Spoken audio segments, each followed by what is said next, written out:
नमस्कार. सोनल रेसिपीमध्ये मी तुम्हाला आज रताळाचा शिरा बनवून दाखवणार आहे. रताळ न उकळता आणि न वाफवता तो कसा बनवायचा, चला तर मग आपण रेसिपीला सुरुवात करूया. इथे रताळाचा शिरा बनवण्याकरता मी इथे हे 4 रताळी घेतलेली आहे. आता ही मी धुवून घेतलेली आहे.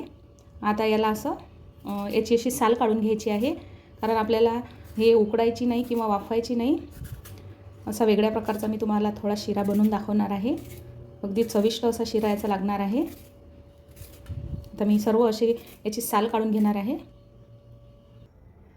आता ही रताळी सोलत असताना ही याची साल काढल्याबरोबर पाण्यात ठेवायची, नाही तर मग ही लवकरच काळी पडते आपले पूर्ण याची साल काढणं होईपर्यंत. आता इथे सर्व साल काढून झालेली आहे. आता याला आपल्याला असं घेऊन याचे बारीक असे पातळ पातळ असे स्लाइस करून घ्यायचे आहेत.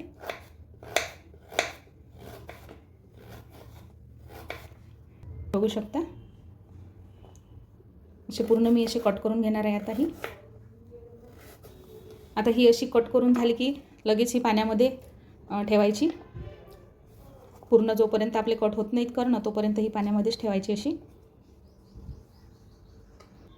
आता गॅसवर एका पॅनमध्ये मी थोडंसं तूप टाकून घेणार आहे. 2 चमचे एवढं तूप टाकून घ्यायचं आणि तूप गरम झालं की हे पाण्यात जे आपण हे रताळाचे हे काप ठेवलेले आहेत हे यामध्ये असे घालून घ्यायचे.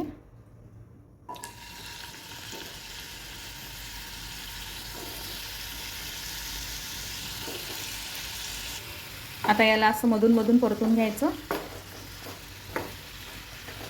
असं परतलं की मी अगदी 2 मिनिटासाठी यावर झाकण ठेवणार आहे.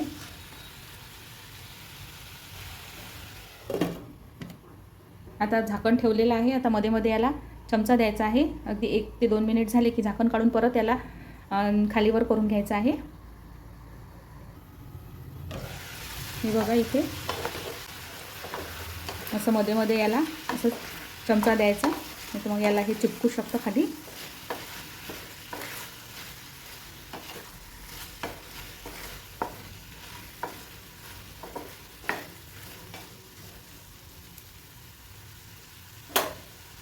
आता परत यावर झाकण ठेवते. या वाफेनेच हे छान असे शिजून येतात. आता इथे 5 ते 6 मिनिट झालेली आहेत. 2-3 वेळा याला चमचा देऊन झालेला आहे. बरीच अशी रताळी इथे शिजलेली आहे, पूर्ण शिजलेली नाही. त्याकरता आपल्याला इथे आता दूध घालून घ्यायचं आहे. असे अंदाजाने मी 1 वाटी एवढं दूध इथे घातलेलं आहे. थोडं कमी किंवा जास्त दूध इथं चालतं. आता दुधामध्ये आपल्याला इथे शिजून घ्यायचे आहे.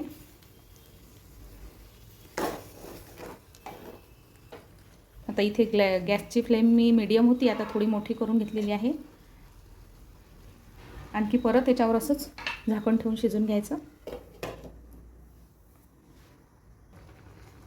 हे बघू शकता. आता परत गॅसची फ्लेम मी कमी करणार आहे आणि याला छान असं शिजू द्यायचं आहे.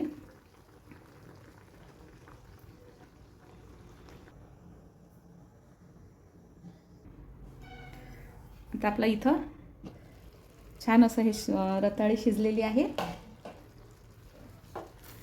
बघू शकता. दूध जर तुम्हाला हवं असेल तर तुम्ही इथे दूध आणखी टाकू शकता. आता मी याला असं छान असं स्मॅश करून घेणार आहे. आणखी शिजू दिलं तर तसंच शिजतं ते चांगलं, पण चांगलं छान असं चोपडा शिरा यासाठी असं स्मॅश करून घ्यायचं आहे.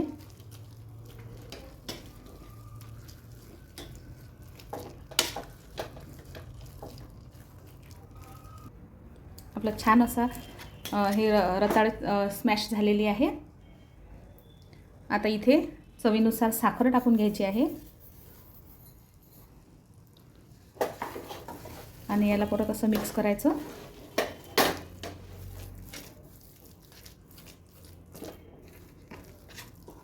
इथे पाण्याचा वापर आपण अजिबात केलेला नाही किंवा रताळी ही उकडलेली नाही, त्यामुळे याची टेस्ट खूप छान येणार आहे. आता इथे ड्रायफ्रूट्स टाकून घेणार आहे आणि वेलची पावडर टाकून घ्यायची थोडीशी. आणि परत याला असं 2 मिनटं शिजून घ्यायचं आहे. कारण जी साखर टाकलेली आहे ती विरघळायला हवी.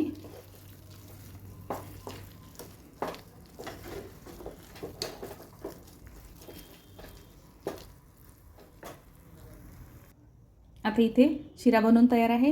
इथे मी 1 चमचाभर असं तूप टाकणार आहे. त्याने शिऱ्याला छान असा ग्लेज येतो आणि चवसुद्धा खूप छान लागते. तर इथे मी गॅस बंद करते. झाला तर आपला उपवासाचा रताळ्याचा शिरा तयार. तुम्ही तसासुद्धा खाऊ शकता किंवा उपवासाला करू शकता. आवडल्यास लाईक करा आणि रेसिपी जास्तीत जास्त शेअर करायला विसरू नका. धन्यवाद.